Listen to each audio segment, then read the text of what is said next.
Binge Audio.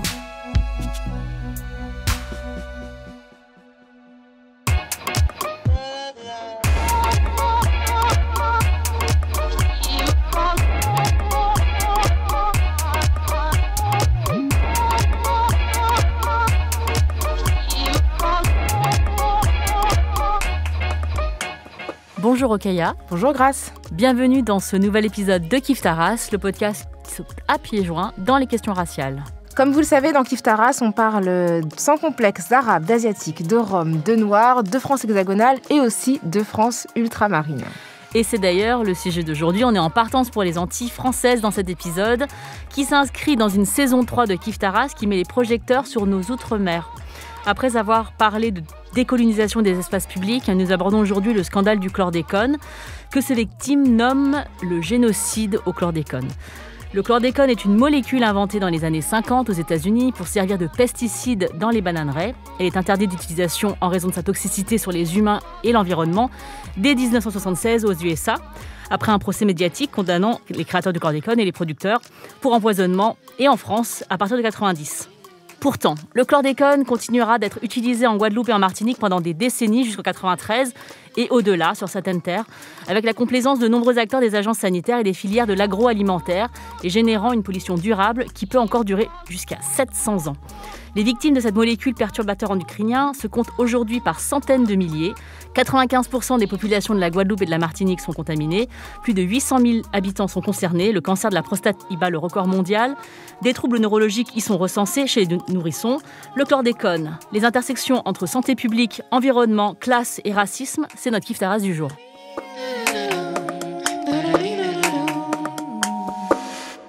Et pour en parler, nous avons invité Jessica Oublié. Bonjour Jessica. Bonjour Okaya. Merci d'être là, d'avoir traversé l'Atlantique pour venir nous présenter ton travail. Depuis, j'ai une pratique du d'ailleurs. super efficace. Merci les filles de m'avoir invitée. Merci. Donc tu viens nous partager ton expertise sur la question. Tu es la scénariste d'un roman graphique qui s'appelle Tropique Toxique, qui est paru le 22 octobre 2020 aux éditions Stenkiss. Tu es aussi par ailleurs la scénariste d'un autre roman graphique dont on a parlé ici dans Kif Taras il y a quelques saisons. Il s'appelle Pays en nous. Il parle des mouvements de migration institutionnalisés par l'État français des Outre-mer vers l'Hexagone, un bureau qu'on appelait le Bumidum qui fait aussi écho aux situations qu'on va évoquer aujourd'hui dans Kif Taras. Alors, dans Kif Taras, avant de plonger à pieds les joints dans les questions raciales, on a un petit rituel. On demande à notre invité si il ou elle se définit sur le plan racial. Par exemple, moi, je suis une femme asiatique, Okaya est une femme noire. Est-ce que toi, Jessica, c'est une question que tu t'es déjà posée? Et si oui, en quels termes? Je me la suis posée pour venir chez vous déjà. C'est vrai que je me suis rendu compte que c'est une question dont j'aurais pas eu la réponse spontanément si j'avais pas recherché un petit peu au fond de moi. Déjà parce que c'est une question finalement très intime et que on peut très facilement vouloir répondre au prisme des concepts sur le sujet. Et puis parce que finalement, c'est une question qui a beaucoup évolué dans ma tête ces dernières années. Moi, j'ai grandi en fait dans une tour HLM de Clichy-sous-Bois en Seine-Saint-Denis. J'aime bien dire qu'il y avait autant de nationalités qu'il y avait d'étages dans mon grand HLM. Et du coup, j'ai baigné dans cette diversité culturelle, linguistique, raciale et phénotypique. Du coup, ça m'a offert une enfance assez tranquille, j'ai envie de dire, par rapport à la question raciale. Même si de temps en temps, pour me railler, j'avais des copains qui me disaient « Hey, Carloucha » ou « Ah ah ah, j'ai en noir » parce que je faisais 1m70 à 10 ans. Carloucha, ça veut dire noir en arabe. Ça veut dire noir en arabe. Et je crois que c'est péjoratif. Et c'est péjoratif, mais c'était vraiment occasionnel, quoi. C'était vraiment à des moments de frottement. Donc jamais je me suis sentie la différente. Parce que quelque part, je crois que cette différence, c'était ce qu'on avait en commun. Et c'était vraiment notre manière de vivre ensemble. Et jamais ça n'a été un problème. Par contre, en parallèle, j'allais régulièrement aux Antilles dans le cadre des congés bonifiés. Ma mère est de la Guadeloupe, mon père est de la Martinique. Donc les congés bonifiés, c'est un système de congés où les personnes qui avaient migré dans le cadre du Bumidum pouvaient cumuler des congés et partir longtemps aux Antilles pour l'été. Voilà, et qui ont soit migré dans le cadre du Bumidum, soit un peu avant. Ça a été mis en place donc, avec Giscard d'Estaing. L'idée, c'était de permettre aux Antillais nés dans les territoires, de pouvoir revenir en vacances chez eux lorsqu'ils avaient décidé de venir travailler dans l'Hexagone. On avait compris que finalement, les sédentariser en France métropolitaine, pour le faire, il fallait impérativement ne pas les couper du lien qu'ils avaient avec leur famille, puisqu'ils étaient très attachés à leur territoire de départ. Donc moi, j'ai eu la chance très tôt, depuis que je suis née, finalement, tous les 3 ans, d'aller aux Antilles et de développer ces liens-là avec ma famille. Mais quand j'allais en Guadeloupe et que là encore, ça clashait un peu avec les cousins, j'avais le droit à « retourne chez toi » à la martiniquaise. Et quand j'étais en Martinique chez mon père, j'avais le droit à « retourne chez toi » à la guadeloupéenne. Et c'est vrai que pour moi, c'était une espèce d'altérité invisible parce que les deux, pour moi, c'était ce qui me nourrissait, c'était la même entité. Il y avait quelque chose de la gémellité. J'ai jamais eu, moi, dans mes réunions de famille, à table les dimanches, les Martiniquais d'un côté, les Guadeloupéens de l'autre. Vraiment, c'était super étrange. Et puis après, j'ai décidé de venir m'installer en Guadeloupe. Il y avait vraiment quelque chose pour moi de l'ordre du pays rêvé, de la reconnexion à une histoire filiale. Et voilà, je pense que je pars avec ma dose de fantasme quand je m'installe en février 2018 en Guadeloupe. Mais malgré tout, très rapidement, j'ai affaire à ou c'est Mounvini, tu es la personne qui est venue, ou tu es la négropolitaine. Et là, c'est pour moi, encore une fois, des formes de blessures, de maltraitance, parce qu'on vous renvoie à chaque fois à une espèce d'ailleurs. Et puis, on conclut finalement que jamais on sera quelqu'un d'ici, jamais on sera considéré comme faisant partie du clan, quoi. Donc, aujourd'hui, singulièrement, moi, j'ai envie de me définir comme une femme noire, française, d'origine guadeloupéenne et martiniquaise, et en voie de sédimentation dans cette culture, cette terre-mère qui est la Guadeloupe pour moi, quoi. En tout cas, c'est vraiment un très très joli chemin pour nous expliquer la complexité identitaire qu'on explore à chaque fois dans chaque épisode. Donc merci pour cette révélation très généreuse de tes questionnements intérieurs. Si vous voulez, il y a un truc... La question de la race, on a l'impression qu'aux Antilles, elle ne se pose pas parce qu'on est vu comme des espèces d'États-nations faits d'un melting pot, d'un creuset culturel, social, etc. Il y a ce qu'on appelle... la majorité, c'est-à-dire que la majorité des populations dans les Antilles, c'est des populations racisées, voilà. Sont des populations racisées. Malgré tout, ça n'exclut pas le communautarisme. Il y a aussi chez nous des catégories raciales. On parle de blancs pays, donc les descendants des colons, qu'on va appeler aussi les béquets en Martinique. On va parler des coulis, qui sont d'origine indienne. On va parler des métros, celui qui arrive, qui est né de France et qui ne connaît pas les codes culturels là. Il y a les noirs, il y a les métis, il y a les chabins, les mulâtres, etc. Il y a les personnes d'origine indienne aussi, syrienne, libanaise. Aussi, exactement. Et qui sont nés là depuis... Oui, bien sûr, qui sont là depuis plusieurs générations. Mais qui vont quand même être définis comme des Syrio-Libanais de Guadeloupe. Alors que depuis 2, 3, 4 générations parfois, ils sont installés en Guadeloupe. Et c'est vrai que quand on arrive dans ce contexte-là et qu'on a l'impression qu'on va juste être considéré comme un être humain, comme quelqu'un, comme Jessica ou je ne sais quoi, on est régulièrement renvoyé à ça. C'est-à-dire que le color blindness à la française, le fait de ne pas voir les couleurs des résidents, enfin des citoyens, c'est quelque chose qui ne s'applique pas exactement de la même manière. Pas aux Antilles. On nomme. On n'a pas de difficulté à nommer dans les Antilles. L'illusion est encore moins grande. On peut moins faire semblant, quoi. Oui, et c'est complètement nommé et c'est affiché et les gens sont très à l'aise avec l'idée de parler de couleurs. C'est pas du tout un tabou, c'est pas un poids, mais ça veut pas dire non plus qu'il n'existe pas, en dépit de ce principe constitutif de nos territoires, qui est le métissage, qui est des pratiques endogamiques, quoi. Chez les coulis notamment, ça peut arriver, enfin ça arrive très régulièrement qu'on dit non, tu te marieras pas avec un noir, tu seras avec un autre indien. Chez les béquets, par exemple, c'est assez affiché, c'est su qu'il y a des pratiques endogamiques où on préfère rester dans le clan. On parle de la préservation de la race. Hugues Despoints qui est décédé il n'y a pas très longtemps. On avait parlé dans le film Les Derniers Maîtres de la Martinique de Romain Bolzinger. Donc c'est vrai qu'il y a tout ce truc-là il y a les Antilles telles qu'on les voit, cette espèce d'image sulfureuse où on a l'impression que parce qu'on est tous métis, tout est beau et tout est facilité, mais c'est pas vrai. Moi, j'ai régulièrement le sentiment, parce que je suis considérée comme Mounvini, de ne pas pouvoir avoir voix au chapitre ou pouvoir dire des choses ou être moins légitime à les dire. Mounvini, c'est-à-dire que tu t'es venu, en fait, c'est ça. Voilà. C'est ça. Et donc, puisque tu es venu, tu ne portes pas en toi l'héritage qui te permettrait d'avoir cette légitimité de liberté de parole, de pouvoir avoir une parole publique forte, en fait. Donc, c'est vrai que moi qui ai vécu quasiment 6 ans sur le continent africain pour mon travail, je me suis souvent dit, j'arrive dans un pays, j'observe, je prends le temps de regarder, de questionner, de faire des hypothèses et de me mettre en relation avec les gens. Et après, je propose.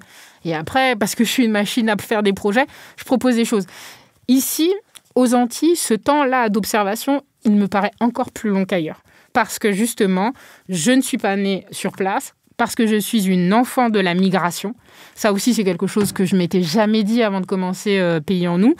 Et donc, parce que je suis une enfant de la migration, parce que je suis née de l'autre côté du bord, au niveau de l'autre rive, il y a quelque chose qui fait que Voilà, il faut prendre encore plus de temps pour pouvoir avoir le droit à la parole et dire aussi sa part de vérité. Mais du coup, comment t'es situé par rapport à des gens qui viendraient aux Antilles, mais qui ne seraient pas des enfants issus des migrations des Outre-mer? C'est-à-dire quelqu'un d'autre, par exemple, si moi je vais aux Antilles, le temps d'observation est plus long, quelle est la perception? Parce que on peut se dire que tu as quand même une légitimité supplémentaire par rapport à une personne qui n'a rien à voir avec les îles. Ça va dépendre. Vraiment, il y a pour moi, c'est un phénomène assez incroyable.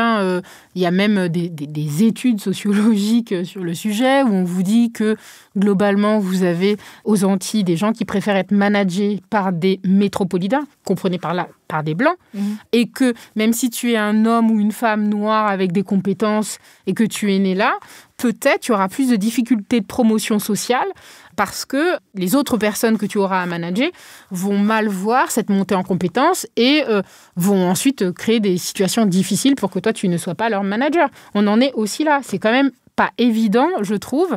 Alors, dans le privé, dans la fonction publique, c'est encore différent. Moi, j'ai travaillé au CHU de Pointe-à-Pitre pendant 2 ans quand je suis arrivée comme consultante. Les directeurs de service sont globalement guadeloupéens noirs. Mais c'est vrai qu'au niveau de la direction générale, c'est quasiment tout le temps quelqu'un qui vient de France hexagonale, donc qui est quelqu'un qui est blanc, sauf actuellement. Et ça pose d'énormes soucis dans la gestion de l'établissement. Donc ça montre aussi qu'il y a des logiques à la fois postcoloniales, mais des logiques aussi intériorisées, de domination, qui sont acceptées par... Et ça se retrouve beaucoup au niveau de la négociation syndicale. Alors, Jessica, quand on se plonge dans le tropique toxique et dans l'histoire du chlordécone, on s'immerge dans un contexte de pollution environnementale unique au monde. Ça, c'est vraiment, j'étais très frappée de l'apprendre. Les terres, les cours d'eau, les zones maritimes, les légumes, le bétail, la population aussi aquatique. Les conséquences pour les populations, leur santé, les enfants, leur mode de vie, leur économie sont fatales. Les chiffres et les études sont accablants. Dans ton récit, tu fais de la place pour les habitants de cette terre contaminée. Comment le vivent-ils? Parce que c'est vrai que moi, j'avais entendu parler du chlordécone auparavant, mais je n'avais pas réalisé à quel point ça touchait toutes les strates des sociétés martiniquaises et guadeloupéennes. Oui, il y a plusieurs manières de gérer sa relation à la pollution. Moi, quand je l'ai découverte donc en février 2018, j'ai tout de suite été scandalisée, apeurée. Vraiment, c'est ce que j'explique dans le livre, c'est que quelque part, la découvrir, cette molécule, c'est venu assombrir la part de rêve que j'étais venue me chercher en m'installant en Guadeloupe. Quand j'en ai parlé très spontanément ensuite à ma famille pour savoir ce qu'ils savaient du sujet, mes grands-parents, mes oncles, mes tantes, mes cousins, cousines, là, on était plutôt du côté des approximations, des croyances, mais pas des savoirs établis. C'est-à-dire que c'était beaucoup, de toute façon, c'est les Français qui nous ont fait ça, c'est une manière de nous tuer à petit feu. Ma grand-mère qui me disait, oui, mais ton grand-père a déjà eu un cancer de la prostate, donc il est déjà empoisonné. Et donc, comme c'est moi qui fais à manger à papy, forcément, je le suis aussi. Dieu seul sait ce que j'aurai demain, etc., etc. Donc, on était beaucoup de ce côté-là, d'un affect qui avait été blessé, malmené, mais qui n'arrivait pas à penser, PENSER, la situation. Et donc, du coup, c'est là que j'ai eu envie de commencer l'écriture de sujets pour essayer d'amener un objet qui puisse dire, voilà, quelles sont les données un peu stables sur le sujet, comment les personnes qui vivent la pollution la ressentent, et c'est aussi ce qu'on montre à la fin de l'album, des gens qui vivent avec parfois une épée de Damoclès au-dessus de la tête parce qu'elles sont âgées, qu'elles ont bien sûr le sentiment de s'empoisonner tous les jours. D'autres, la pollution, comme elle est invisible, incolore, inodore même, du coup, pour eux, elle n'existe pas. Donc, c'est beaucoup plus simple de dire, moi, je continue de planter mes légumes racines, même si je suis en terrain contaminé, c'est pas grave. Il faut que quelqu'un vienne me démontrer que la pollution est bien là. Voilà, c'est vrai qu'il y a toutes ces réalités-là, il faut composer avec. Et du coup, c'est pas forcément facile pour les autorités. Moi, ce que j'aimais dans ton livre, dans votre livre, qui est un livre vraiment très documenté, très dense, il y a beaucoup de choses, tu fais beaucoup de parallèles. Et moi, ça m'aide énormément à comprendre plein de choses, et notamment sur cette manière de vivre en terre contaminée. Tu fais des parallèles, par exemple, avec le Covid-19 que nous vivons aujourd'hui complètement. C'est-à-dire qu'on sait que le virus est là, et en même temps, on doit continuer à vivre, à se protéger, à protéger les nôtres, mais on ne peut pas s'arrêter de vivre non plus, parce qu'on ne peut pas... Et je retrouve ça dans un des chapitres que à la fin, je crois que c'est où ta mamie, enfin je sais, des gens de ta famille disent mais on va continuer à vivre d'ailleurs ça se termine avec des chapitres qui ouvrent sur l'après, enfin le comment vivre après, maintenant en fait, et donc c'est porteur d'espoir. Et il y a aussi une autre chose qu'on voit en lisant ce roman graphique, et qui nous choque, c'est la complaisance des autorités, voire la complicité des autorités. Donc ça, c'est vraiment quelque chose qui est flagrant et qui on ne peut pas s'en détacher. Dans ce scénario catastrophe du chlordécone, l'économie, on voit bien qu'elle a primé sur la santé et l'environnement. Voilà. Et aux Antilles, entre le lobbying des industries pour des rendements optimisés, la concurrence des autres pays producteurs de bananes, tu l'expliques très bien dans l'histoire de la production de la banane, les effets dévastateurs des instabilités climatiques de la région, des traités européens. Le chlordécone est apparu comme une solution miracle, alors que même ces effets toxiques étaient déjà établis. Voilà. Et donc, tu racontes au début de ton récit le mouvement collectif d'occupation de l'aéroport de la Martinique du Lamentin, en novembre 92, par les planteurs de la banane pour demander une mesure de protectionnisme du marché français. Et je trouve que c'est vraiment quelque chose qui est très... Tu poses une grande complexité tout de suite. C'est-à-dire que on comprend aussi que la banane, c'est au cœur des Antilles, quoi. Est-ce que tu peux nous parler ? Oui. En fait, pour moi, c'était important de ne pas commencer par la porte de la responsabilité parce que sinon, tu n'en sors pas. Dès qu'en réunion associative, on la pose sur la table, on n'en sort vraiment plus. Ce qui m'intéressait, c'était de questionner cette banane. C'était quoi sa place, finalement, aux Antilles ? C'est quoi encore sa place aujourd'hui, on en parle ensuite dans les autres chapitres du bouquin, mais au plan économique, elle avait vraiment une place centrale. C'était le pilier de l'économie antillaise, Guadeloupe, Martinique. Donc, c'est vrai qu'en 90, début des années 90-91, les bananiers commencent à souffrir, les bananiers des Antilles commencent à souffrir de la concurrence très rude venant des États-Unis et venant d'Afrique, tout simplement parce qu'on ne paye pas de cotisations sociales en Amérique latine et puis en Afrique, donc aux ouvriers agricoles. Et donc, ce qui fait que la banane est produite sur, en plus de superficie et à moindre coût. À plus grande échelle, à moindre coût. Donc, le fameux pacte de Charles de Gaulle qui était le 1 tiers, 2 tiers pour le marché français. Donc, on avait pensé le marché français de la banane en 1 tiers, 2 tiers. 1 tiers pour l'Afrique, 2 tiers pour les Antilles. À partir de 90, ne tient plus. Et donc, les producteurs antillais de bananes commencent à produire de la banane, mais à perte. Puis, donc, à un moment, on commence à dire, mais si vous ne soutenez pas la banane antillaise, votre banane, la banane française, c'est toute l'économie de nos territoires qui va ensuite s'écrouler. Et c'est ce qu'on montre dans le bouquin. Ce chapitre-là, il m'a été inspiré par quelqu'un qui s'appelle Guy Flandrina, qui était un journaliste qui a couvert vraiment donc ces 4 journées de prise du tarmac et qui raconte dans son bouquin comment, finalement, le fait que les bananiers aient pris les 2 tarmacs en otage, ça a eu des répercussions sur les 2 autres compartiments de la vie économique de la société. Le pharmacien n'a plus de clients, les gens au restaurant non plus, la boulangerie est fermée, etc. etc. C'est donc vraiment cette espèce de rouage incontournable par lequel on était obligé de passer pour pouvoir avoir une circularité économique dans nos territoires. Alors, le scandale du chlordécone, on l'a vu, ne peut pas être dissocié de la situation de pouvoir de ceux qu'on appelle les béquets, qui sont les descendants de colons et d'esclavagistes blancs. Et les conflits raciaux originels et l'oligarchie économique dans les îles aux mains de ces quelques familles qui vraiment ont hérité d'un pouvoir associé la domination blanche il y a quelques siècles.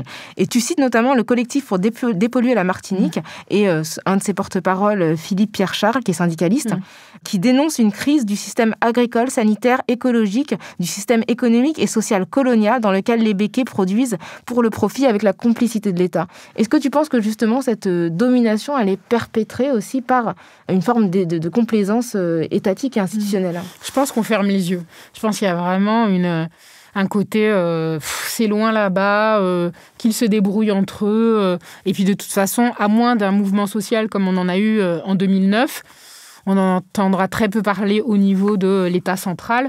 Et puis les préfets sont là pour gérer ça. Et puis les administrations déconcentrées sont là pour gérer ça. Donc oui, il y a une gestion territoriale à double vitesse. Je ne crois pas qu'on soit dans la gestion administrative de ces territoires comme on pilote la gestion du nord de France, de la région Aquitaine, etc. Sans doute du fait de l'héritage colonial, parce qu'on n'en est pas encore sorti. Souvent, d'ailleurs, en Guadeloupe, on entend des militants associatifs, mais aussi des syndicats, que le préfet est un gouverneur.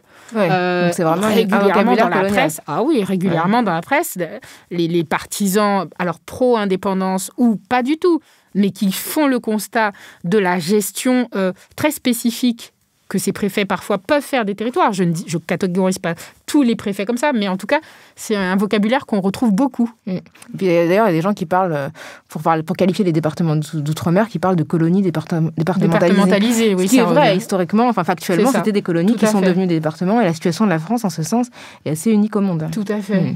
Et cette continuité coloniale, tu le dis dans le roman, ça accroît le sentiment de mépris et d'injustice que ressentent les populations qui sont victimes du chlordécone.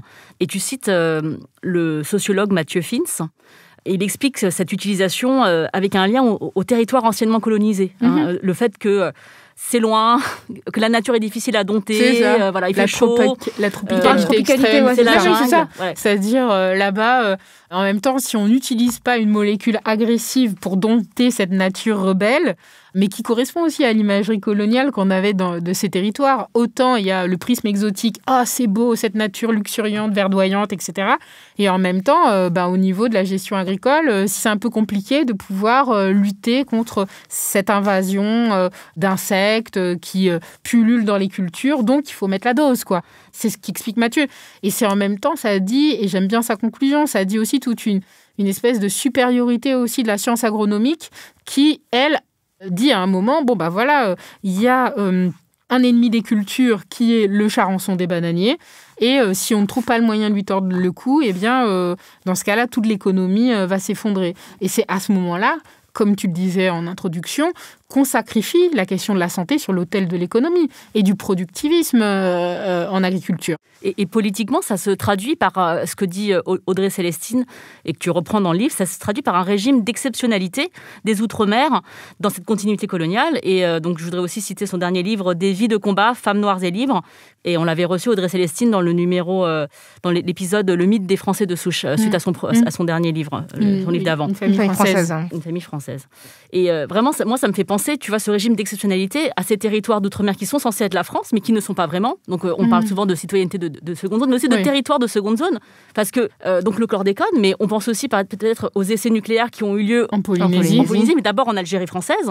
Puis, ils ont qui était décolonisé. C'est-à-dire que c'est arrivé après la décolonisation de l'Algérie dans les années 60. Ils ont cessé en 62 de faire des essais nucléaires, et puis ils sont allés en Polynésie française. En fait, non, ils ont continué dans les années 60 dans le Sahara, en fait. D'accord, dans les années 60. D'accord. Et après, en fait, ils ont repris effectivement en Polynésie. Il y a des cas de cancer et les résultats ont été cachés par l'armée française pendant très longtemps. Et il y a une action en cours devant le tribunal pénal international, c'est peut-être la Cour pénale internationale pour crimes contre l'humanité pour ces populations-là qui sont victimes des conséquences de l'exposition au nucléaire. Au nucléaire, oui, voilà. Qui développent il y a des questions cancers. aussi d'épandages aériens qui sont toujours pratiqués.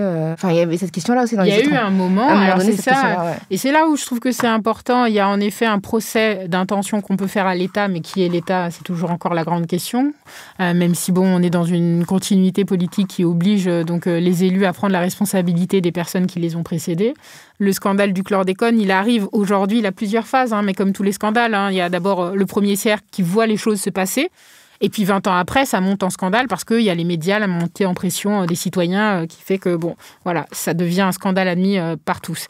Mais pour le chlordécone, au même moment où se jouait donc la période de dérogation, donc on le sait aujourd'hui, il y a des élus locaux qui étaient députés, qui ont appuyé la dérogation au niveau du ministère de l'Agriculture.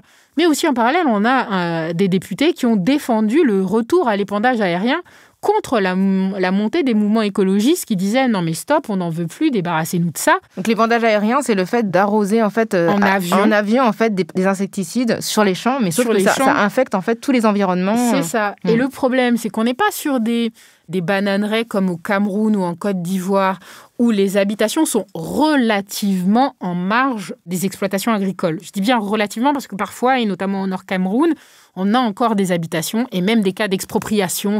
Aux Antilles, on est quand même sur des territoires insulaires. Et donc, ça pose très clairement la question de la proximité entre zone d'habitation et zone agricole. Donc, un avion qui fait ça, qui va à un moment pulvériser des champs entiers, nous, on a eu des récits, et on en a un dans la BD, d'une femme qui nous dit « Mais moi, je me souviens encore, j'étais dans la cour d'école, quand l'avion passait, on avait des résidus comme ça d'huile sur le corps, et on se marrait parce qu'on ne savait pas ce que c'était. Et depuis qu'elle a eu un cancer à 27 ans, que ses enfants ont tous des maladies, elle me dit aujourd'hui, je mesure ce qu'on nous a fait. » Oui, c'est ça dont on voit le fils Théo. Voilà, c'est ça. Exactement. D'accord.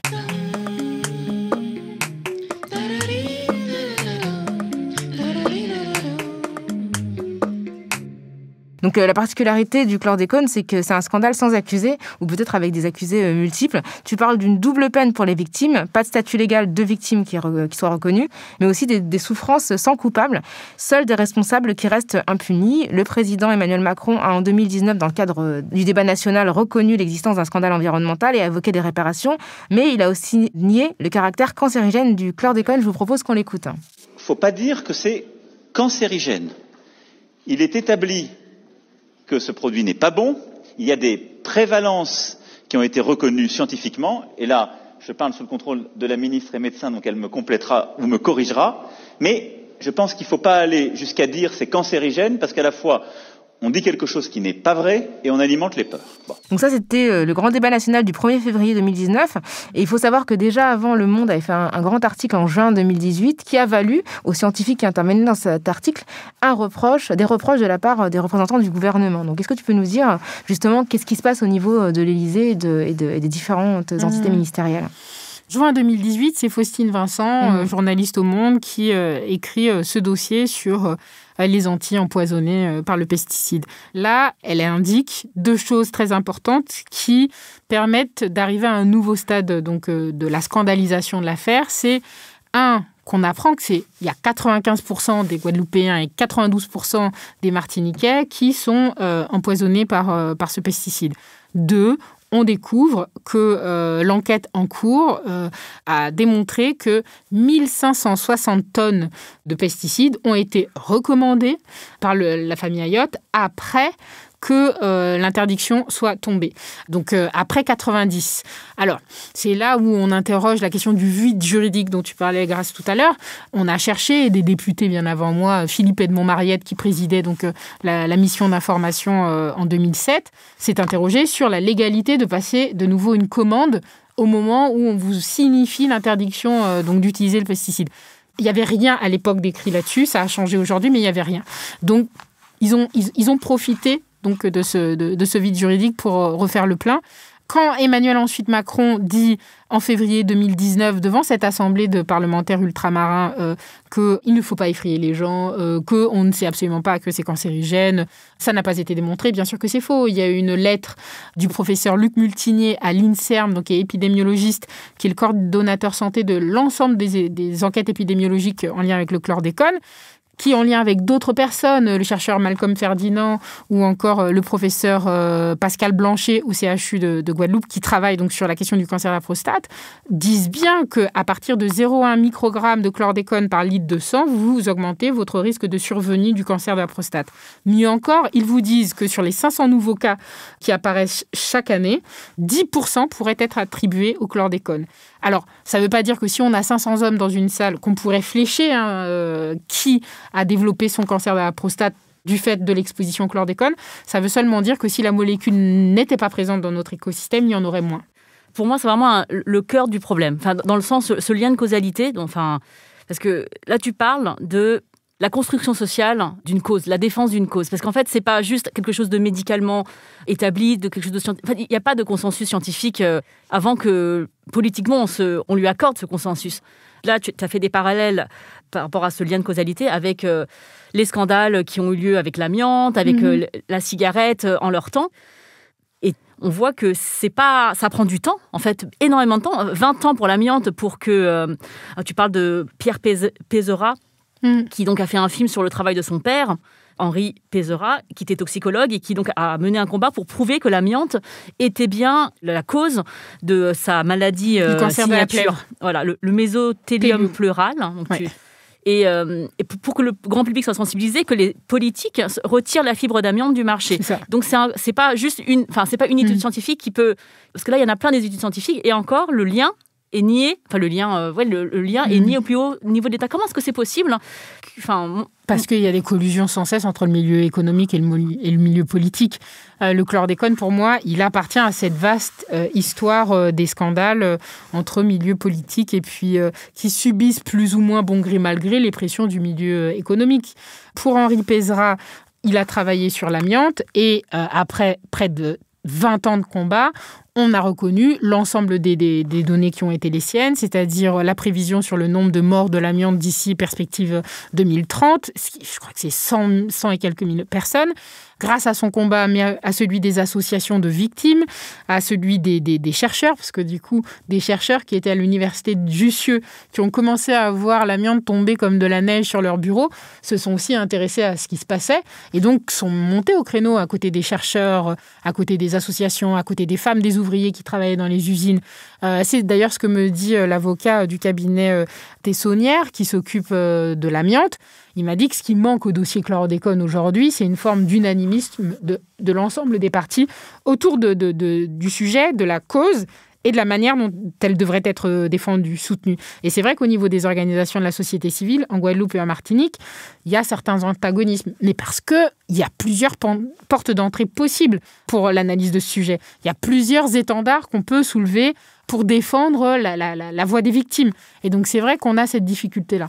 C'est vrai que c'est intéressant parce que dans le cas de l'amiante, tu mets vraiment le doigt sur une question de classe sociale. Quelque chose de très classiste, et tu le dis très bien, quand tu retranscris les mots de Henri Pesrat, il dit « Tant que l'amiante n'empoisonnait que des ouvriers, il y avait quelque chose de communément admis dans l'idée que le travail peut tuer. » C'est ça. Il a fallu qu'il tombe de la poussière d'amiante sur les bureaux et dans les labos des chercheurs de Jussieu pour que les autorités sanitaires prennent le dossier en main. Donc, il y a vraiment quelque chose de très criant, d'un gros mépris social. Voilà. C'est ça. Et pour le chlordécone, c'est pas exactement de la même... Parce que finalement, le chlordécone pollue toutes les terres de Martinique-Guadeloupe, y compris les grandes de ces îles-là. C'est-à-dire que ça n'épargne pas. Évidemment, ça touche en priorité des personnes qui vivent dans des conditions... On voit d'ailleurs dans ton livre l'injustice que c'est qu'il y a plus de risques de trouver des légumes, racines... ou bien des légumes et de la viande non traçable dans ces marchés de proximité, que aller au Carrefour et d'acheter des choses importées de métropole. Donc il y a vraiment quelque chose d'une classe là-dedans aussi. Ah bah oui, ça crée des clivages économiques, sociaux qui étaient déjà existants bien avant la question de la pollution, mais qui les renforcent. Aujourd'hui, on sait que la pollution, parce que l'exposition, elle se fait par voie alimentaire avant toute chose, du coup, qu'elle crée encore plus de clivages au niveau économique. Vont être les plus touchées les personnes souvent issues de l'immigration parce qu'elles vont manger ce qu'on appelle le bord de route. Donc, il y a beaucoup de vendeurs dans des camions qui vendent des choses comme ça au bord de la route. Ça va être du poisson, ça va être des légumes, des fruits, etc. Et qui, bien sûr, ne font pas l'objet de contrôle. Donc, sur le sachet dans lequel on vous emballe vos produits, il n'y a pas écrit, il n'y a pas de code barre, il n'y a pas écrit la provenance, il n'y a pas écrit le numéro de matricule de l'exploitant agricole, tout ça n'existe pas. Donc c'est vrai que les analyses ont montré que c'est principalement ces populations-là qui vont être les plus contaminées. Mais pas que, comme la pollution elle est globalement généralisée, et elle est assez diffuse sur le territoire, et particulièrement en Martinique, c'est ce qui fait qu'on va retrouver de cette contamination chez 9 personnes sur 10. Donc, c'est vraiment une difficulté. Se battre contre l'invisible, même quand le système normatif de réglementation qui vous dit... Allez plutôt en magasin et évitez de consommer plus de tant de poissons par semaine. Même si ce système-là, il existe, il y a des pratiques... on a nos habitus, quoi. On n'en sort pas aussi facilement, surtout quand le mal qui vous hante est invisible. Et ce que tu dénonces aussi en parallèle, c'est vraiment la question des conditions de travail aussi des ouvriers agricoles, notamment. À la fois de l'exposition, une surexposition à une forme de toxicité, mais aussi les conditions de travail physiques. C'est-à-dire que de réaliser qu'un régime de banane, ça peut peser 30 kilos. Enfin, c'est vraiment aussi une reproduction d'un système d'exploitation du corps des personnes dont les ascendants étaient esclaves, qu'on a l'impression de voir en miroir et en filiation avec cette passé extrêmement... Oui. Voilà. C'est intéressant d'aller en effet dans une exploitation de bananes et de voir comment on y travaille aujourd'hui. Moi, je ne sais pas... En dehors des recherches que j'ai pu faire grâce à des documents d'archives, où en effet on voit la pénibilité du travail, on sent bien donc la lourdeur du régime de banane, la différence entre le travail du champ et puis le travail du hangar, où on commence à laver les bananes, où on les prépare pour le convoyage vers la France métropolitaine, vers la direction les mûrisseries et ensuite les supermarchés. En fait, tout ce principe-là, globalement, n'a pas trop changé entre le début de la production de la banane aux Antilles dans les années... la montée, c'est les années 50-60, et aujourd'hui, les années 2020. Et d'ailleurs, c'est ce que disent les syndicalistes. Ils vous disent, mais la pénibilité, nous, dans nos revendications, quand on a quelqu'un de type préfet ou ministre qui vient nous voir, c'est à chaque fois ce qu'on met sur le devant de la table. Sur certaines exploitations agricoles, la présence de toilettes est relativement récente. Les gens utilisaient leur propre linge et donc s'arrêtaient au bord d'une rivière pour essayer de s'épousseter, se nettoyer un peu, avant de rentrer à la maison pour éviter de mélanger leur linge à ceux de leurs parents. Et ça a globalement peu changé. Ça reste les conditions d'ouvriers agricoles. Et là, on en revient à la question de classe. Vraiment, est-ce que les conditions des ouvriers agricoles, même en France métropolitaine, ont beaucoup évolué? Bien sûr, il y a eu la mécanisation. Et la mécanisation a favorisé donc une forme d'allègement de la charge corporelle, de la charge physique qui devait être investie par l'ouvrier au travail. Mais globalement, ça reste encore des secteurs précaires. On meurt énormément dans cette profession. Il y a énormément de suicides en France métropolitaine, d'ouvriers agricoles, de propriétaires d'exploitations agricoles. Ça reste des métiers très pénibles. Bon, c'est très, effectivement, ce sont des sujets très douloureux. Il y a 230 planches, donc on pourrait continuer. On pourrait vraiment continuer parce que tu as vraiment fait un travail remarquable, un travail collectif et remarquable. On citera tous les noms à la fin de l'épisode. Et c'est une bande dessinée, un roman graphique extrêmement dense. Et vraiment, c'est un travail pour lequel on aimerait te saluer parce que on sent vraiment qu'il y a une enquête qui est internationale. Tu es allé aux États-Unis, tu es allé en Guadeloupe, en Martinique, revenu aussi dans l'Hexagone pour interviewer des experts. Il n'y a pas pu aller au Cameroun. Non, il a du fait de la pandémie. Et voilà, t'as pas pu aller dans ces pays qui sont aussi producteurs de bananes. COVID, mais c'est vraiment intéressant. On vous invite à la lire. Il y a quand même aussi, c'est important de le dire, de nombreuses initiatives énergiques qui ont été mobilisées pour vivre en terre contaminée et non contaminée, parce qu'il faut quand même continuer à vivre. Tu y consacres de nombreuses planches dans ton roman graphique. Est-ce que tu peux nous donner quelques exemples de la fabuleuse résilience des populations locales ? Oui, alors, il y a un programme dont on parle, qui n'est pas un programme né de la population. Là, c'est vraiment un programme mis en place plutôt par l'État. Donc, c'est le programme JAFA, le programme Jardins familiaux. C'est important pour moi d'en parler parce que la culture du jardin familial, c'est vraiment une pratique qu'on a aux Antilles, où ici, on a les jardins communaux. Et donc, on est habitué à cultiver avec des gens de sa collectivité dans les jardins publics partagés. Aux Antilles, les gens, souvent, dans leur bol alimentaire, on va retrouver 50%, 70% ou parfois plus de ce qu'ils produisent directement chez eux.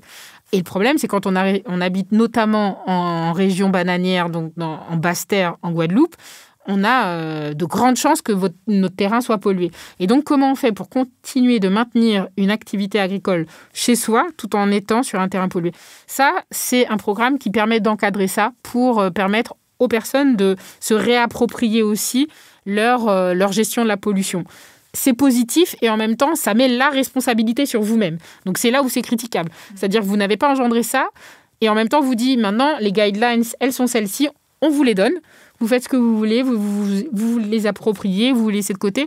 Mais nous, en tant qu'État, au moins, on vous aura dit comment faire. Oui. Donc, c'est vrai où... Ils se déresponsabilisent d'une certaine manière. Il y a des défaillances qui ne sont pas... Là-dessus, c'est clair et net.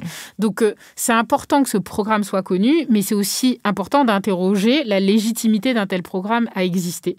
Et donc, comment ça met un peu en porte-à-faux le citoyen vis-à-vis de la gestion de sa propre exposition. Ça me rappelle une pandémie actuelle. Exactement. Tout à fait. Des défaillances successives et tout d'un coup, on vous dit que vous n'avez pas fait les choses comme il fallait. Mais sinon, il y a énormément d'initiatives, et notamment du fait de la pandémie, qui ont été mises à l'honneur. Il y a une chanteuse que j'aime beaucoup qui s'appelle Tricia Evie, qui a monté un groupe Facebook en localité, donc pour favoriser le circuit court en Guadeloupe.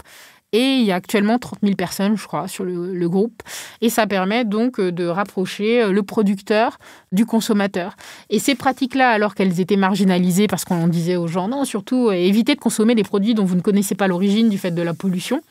Eh bien, en fait, elle a mis en place tout un système pour tranquilliser le consommateur, où le producteur présente ses analyses de sol. Il peut peut-être avoir du chlordécone, mais il dit, voilà, moi j'en ai, mais je ne fais pas de culture sensible au chlordécone, ce qui vous garantit un produit sain. Même pas un produit avec des résidus, mais un produit sain.